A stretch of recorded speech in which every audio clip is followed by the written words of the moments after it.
Today's lesson is on conditional statements, day 2. We have P's and Q's again. Today we'll be talking about conditional, converse, inverse, contrapositive, and biconditional. Okay, I'm going to teach this lesson with a foldable again. So here's the inside of my foldable. If you print this out, here's the outside of my foldable, and I just want to remind you that whatever's on the right-hand side goes with the left-hand side inside, and whatever's on the left-hand side goes with the right-hand side inside. Now I wrote the vocabulary on the inside so we know what I'll be talking about. So let's start out with what our learning objective is. Can you repeat after me? I can negate words or numbers by stating the opposite. I can write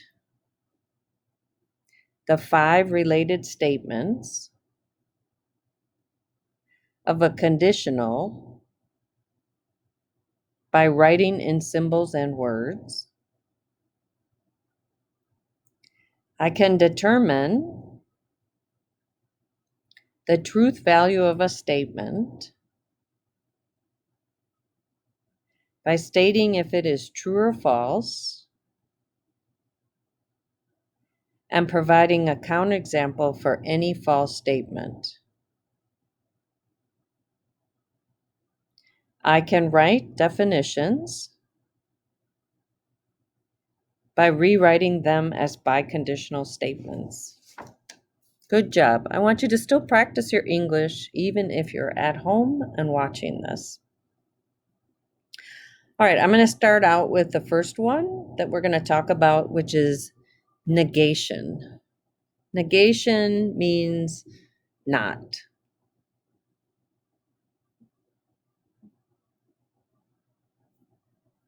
So negation is the opposite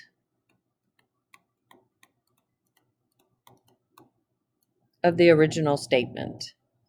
The symbol I use looks like this, and in words I say the word not. So the opposite of true is false. The opposite of false is true. The opposite of 3 is -3. The opposite of -5 is +5. The opposite of tall, not tall, is tall. The opposite of P is not P. And the opposite of Q is not Q. Okay, so let's start out with the conditional. So on the previous lesson, we talked about a conditional. And a conditional statement has a hypothesis, P,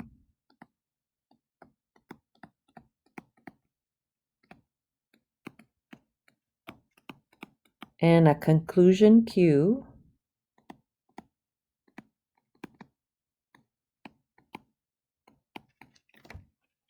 So the way I write the statement is P with an arrow to the right and Q.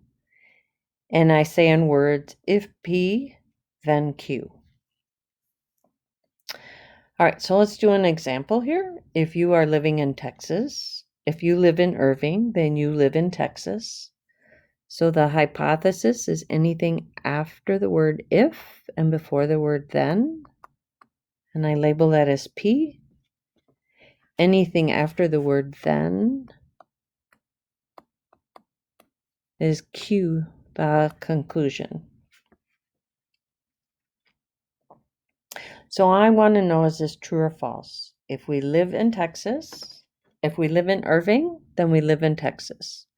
So this will be true means 100% of the time, and false means not 100%. So in order to be in this school, you must be living in Irving. So you definitely live in Texas. So that should be true 100% of the time. Let's try another example. You tell me, what is the hypothesis and what is the conclusion? So anything after the word if, but before the word then, is the hypothesis P. If there is rain outside, then the sidewalks are wet. Here's my conclusion. So if the hypothesis is true and the conclusion is false, then my statement is false.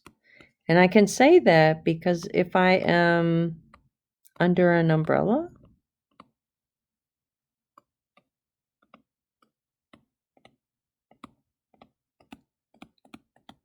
so if I'm under an umbrella, the sidewalk under the umbrella is not wet. So anytime I have a false statement, I need a counterexample. Okay, so that is a conditional statement. We talked about that in a previous lesson. So now we're going to start having more related statements. So the next statement we're going to talk about is called the converse. So the converse is formed by exchanging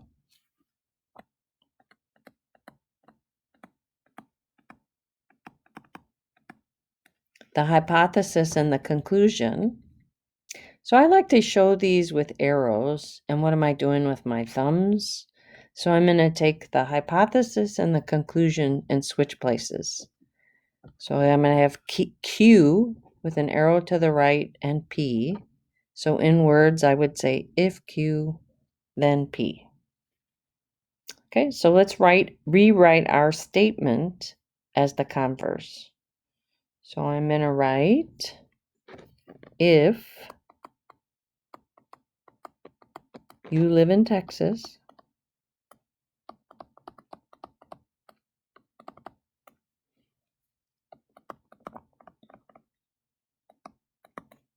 then you live in Irving.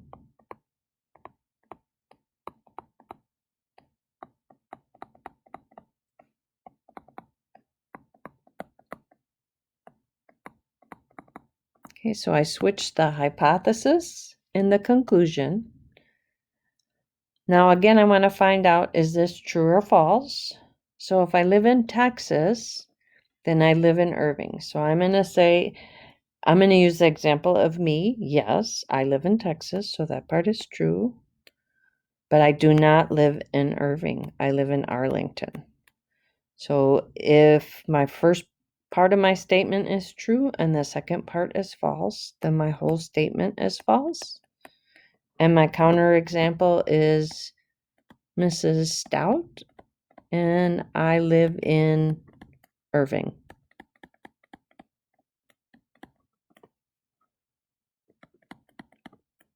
Or Arlington. Here I'm saying Irving in Arlington. So I don't live in Irving. So here's my statement is false. So whenever I have a false statement, then I need a counterexample.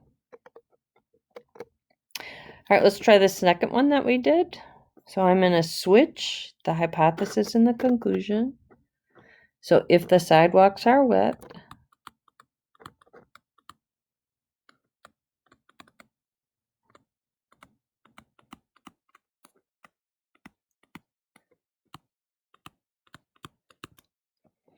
then there is rain outside.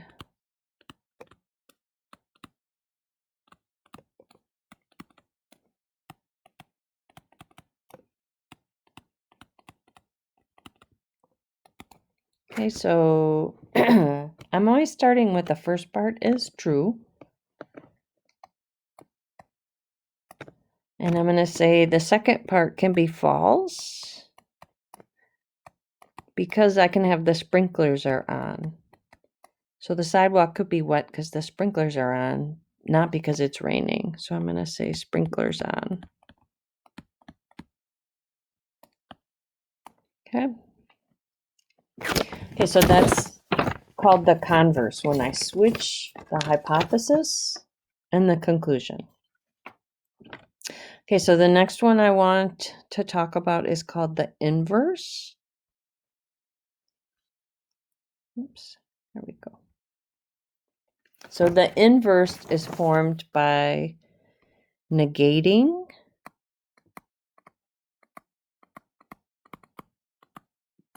both the hypothesis and the conclusion. So we said negating is taking the opposite. So I say that in a symbol with this symbol here means negating. And the way I say that is if not P, then not Q. Okay, so we're still writing our first statement. So the statement is if you live in Irving, then you live in Texas. So I'm going to put in some knots here. So I'm going to say if you do not live in Irving,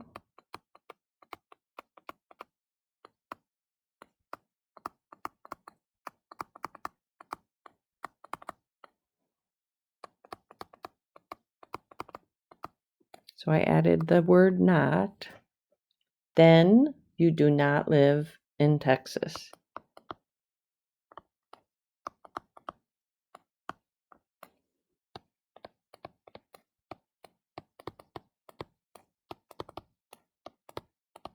Oops.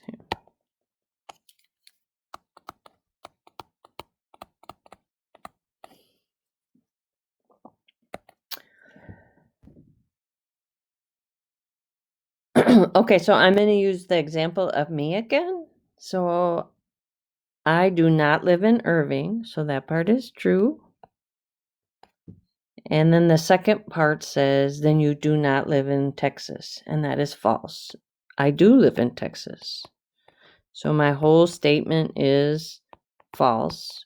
When the first part is true and the second part is false, my whole statement is false. So I'm back to, I'm using Mrs. Stout. And I live in Irving, or Arlington.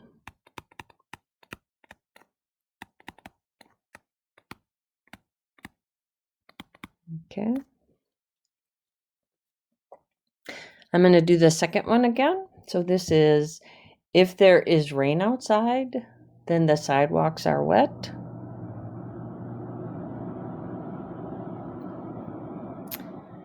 So I'm going to say if there is no rain outside,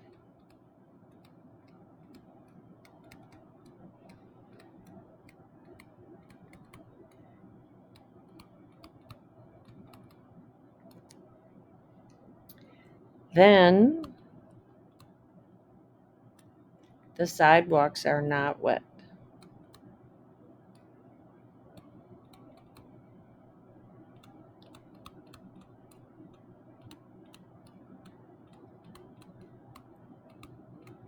Okay, so I'm going to talk about, this is, if there's no rain outside, that part is true. Then the sidewalks are not wet. I can give you an example. When I have my sprinklers on,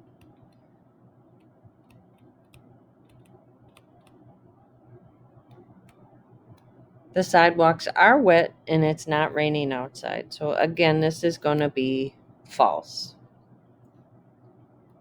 Okay, so now we've talked about the conditional statement where I say from P to Q, the converse where I switch P to Q and say if Q then P. And I've talked about the inverse. So the inverse is the not P to not Q. So the last one we're going to talk about right now is called the contrapositive. And this is formed by exchanging and negating the hypothesis and conclusion. So I like to show the arrows where I use my thumbs and I'm switching both and I'm saying the not of both. So in symbols, I would say if not Q, then not P. So I'm back to my first example. So if you live in Irving, then you live in Texas. So now I'm going to switch P and Q and add a not for both. So if you do not live in Texas, if you do not live in Texas, then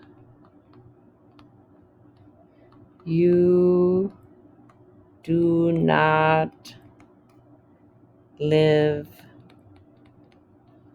in Irving. Okay. So if I do not live in Texas, so let's say you live in a different state. So the first part is true. If you live in a different state, then you do not live in Irving. So that part would be true. So my whole statement, when both parts are true, then my whole statement is true. I don't need an example or a counterexample because my statement is true. So let's talk about the second statement. If there is rain outside, then the sidewalks are wet.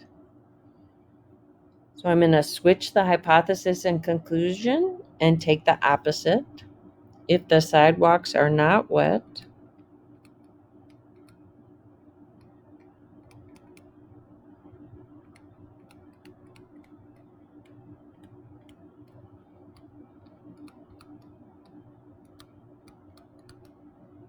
then there is no rain outside.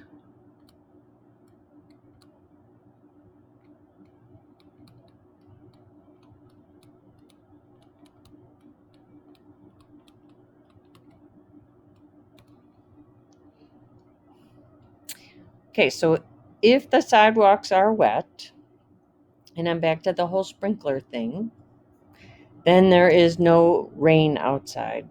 Or I could be under a car, something else. So if the first part is true and the second part is false, so my whole statement is false. So I need a counterexample. I could be under the car.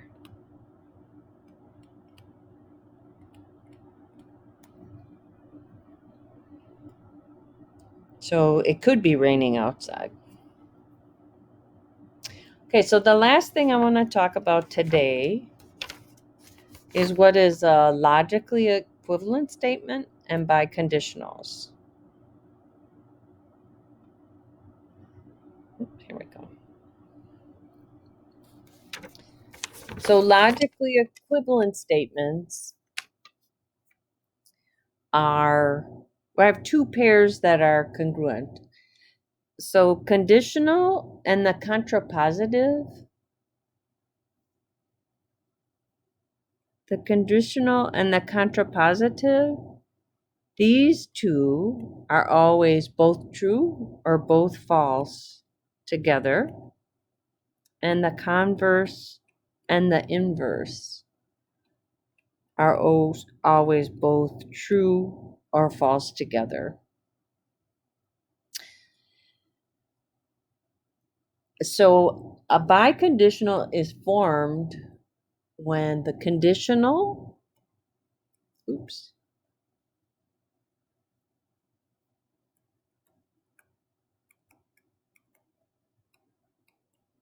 and the converse are both true. So if the conditional is true, so is the contrapositive, and the converse is true, then so is the inverse. So if the conditional and the converse are both true, then that means all four are true.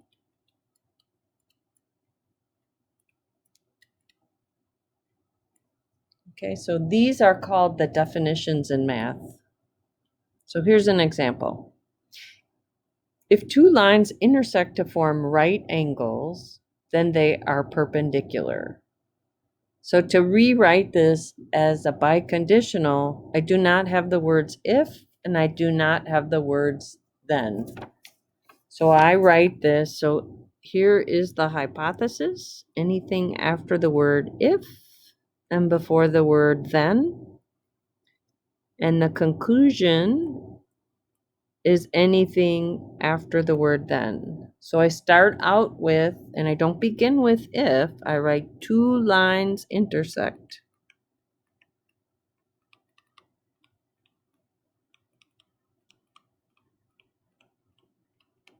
To form right angles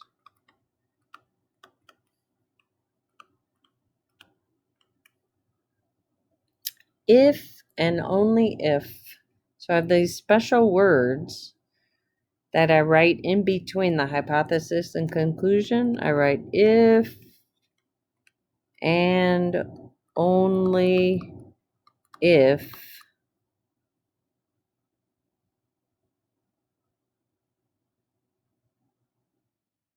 and only if they are perpendicular. Oops.